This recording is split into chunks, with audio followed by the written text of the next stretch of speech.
Assalamualaikum warahmatullahi wabarakatuh. Selamat malam, salam sejahtera untuk kita semua. Pertama-tama yang terhormat kepada Ibu Dedeh Kartini SPD MPD selaku dosen pengampu mata kuliah PKN kelas 2D. Saya Ramadan Adi Nugraha dari Fakultas Teknik Prodi Teknik Elektro angkatan 2022.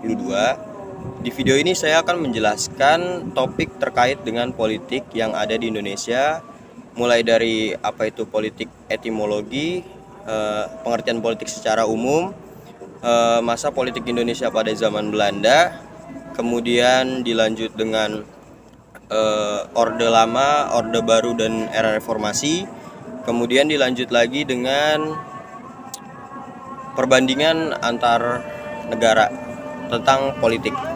Topik yang pertama ada politik etimologi. Kata politik berasal dari bahasa Yunani kuno, politikos, yang terdiri dari dua elemen, polis yang berarti kota atau negara kota dan akhiran ikos yang menunjukkan kaitan atau sifat.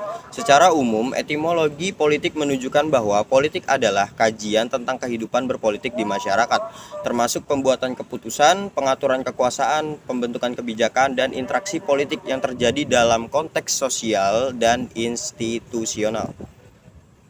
Topik berikutnya adalah politik secara umum. Secara umum, politik merujuk pada aktivitas, proses, dan praktik yang terkait dengan pengambilan keputusan, distribusi kekuasaan, pembentukan kebijakan, dan interaksi antara individu, kelompok, atau entitas dalam suatu sistem atau masyarakat. Politik melibatkan dinamika kekuasaan, pengaruh, dan kompetensi yang terjadi dalam upaya untuk mempercayai dan mempertahankan tujuan serta kepentingan yang berbeda. Politik juga mencangkup berbagai aspek termasuk pengambilan kekuasaan, kontribusi kekuasaan, distribusi, pembentukan kebijakan, interaksi politik, isu-isu publik.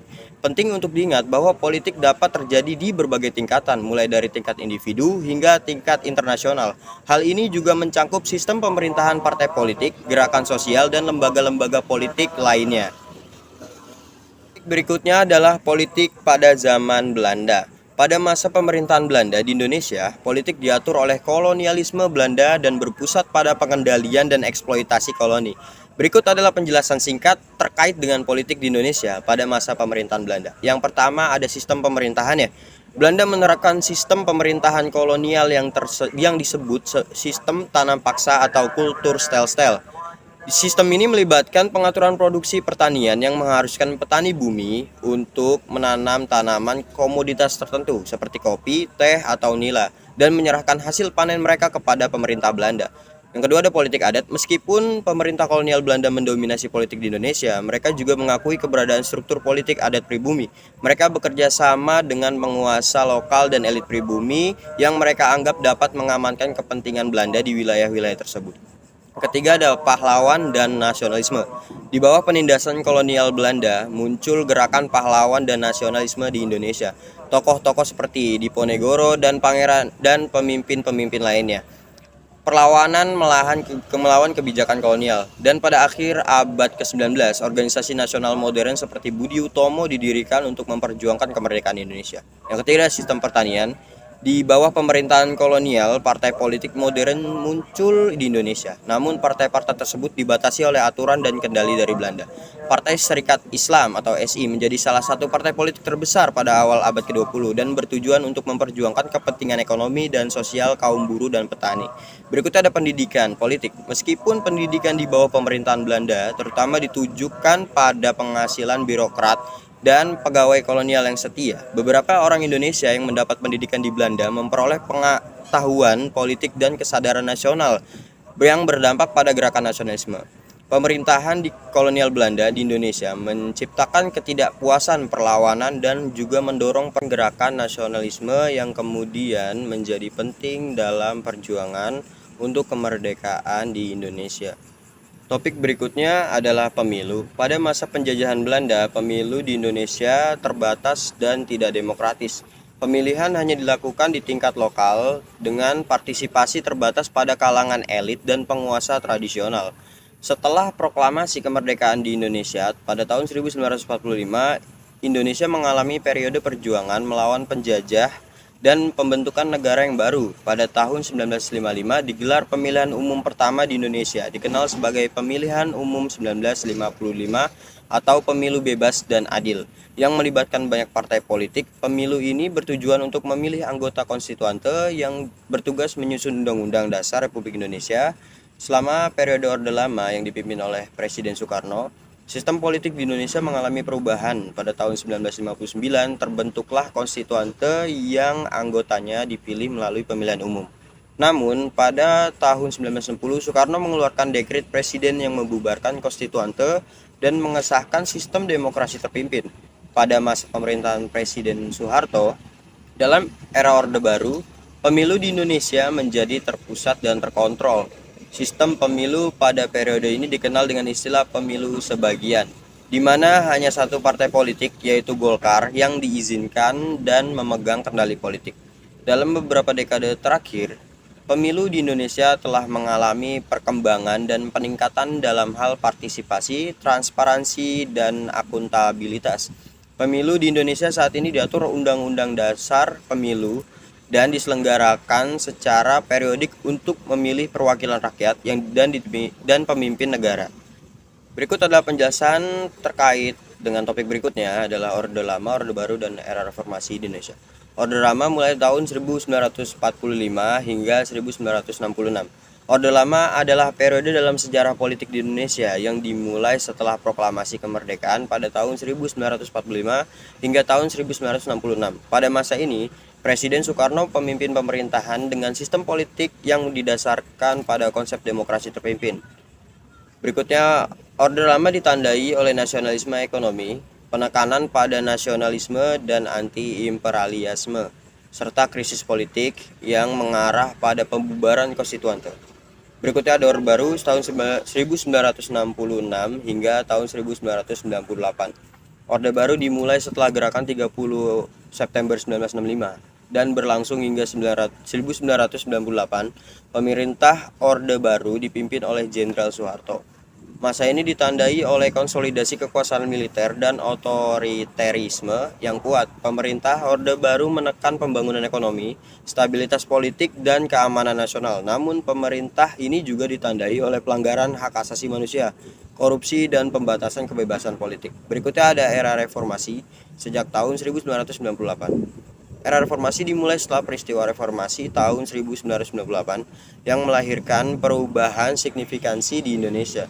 Gerakan reformasi dipicu oleh protes mahasiswa dan masyarakat terhadap kebijakan-kebijakan yang otoriter dan korupsi dalam pemerintahan Orde Baru.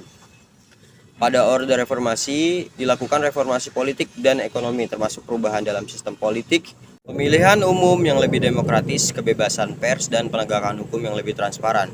Orde Reformasi juga menyaksikan perubahan sosial, politik, dan budaya yang signifikan di Indonesia.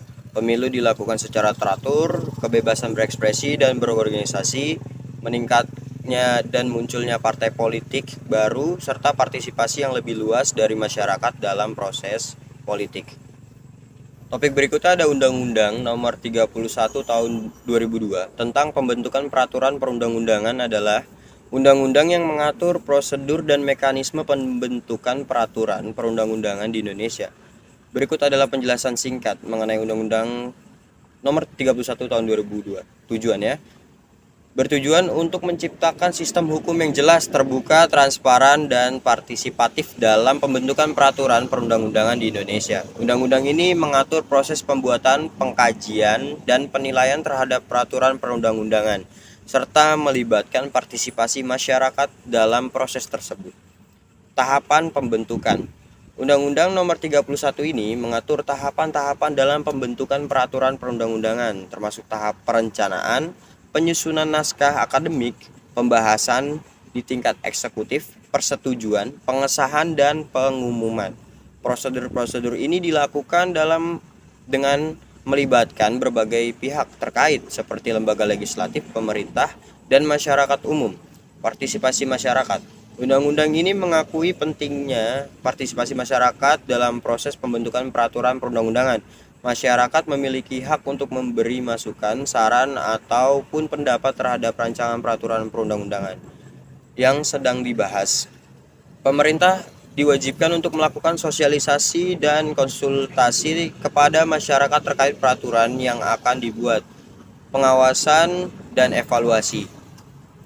menetapkan sistem pengawasan dan evaluasi terhadap peraturan perundang-undangan yang sudah berlaku. Pemerintah dan lembaga legislatif memiliki peran untuk memantau dan mengevaluasi pelaksanaan peraturan tersebut, termasuk mengevaluasi efektivitas, efisiensi, dan kepastian hukum dari peraturan yang telah diberlakukan.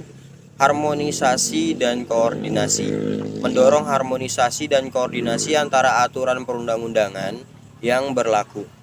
Pemerintah diwajibkan untuk melakukan sinkronisasi dan penyesuaian terhadap peraturan yang saling berhubungan atau bertentangan untuk memastikan konsistensi dan kejelasan hukum. Undang-undang ini memiliki peran penting dalam menjamin kualitas peraturan perundang-undangan di Indonesia, serta meningkatkan partisipasi masyarakat dalam proses pembentukan dan penerapan hukum.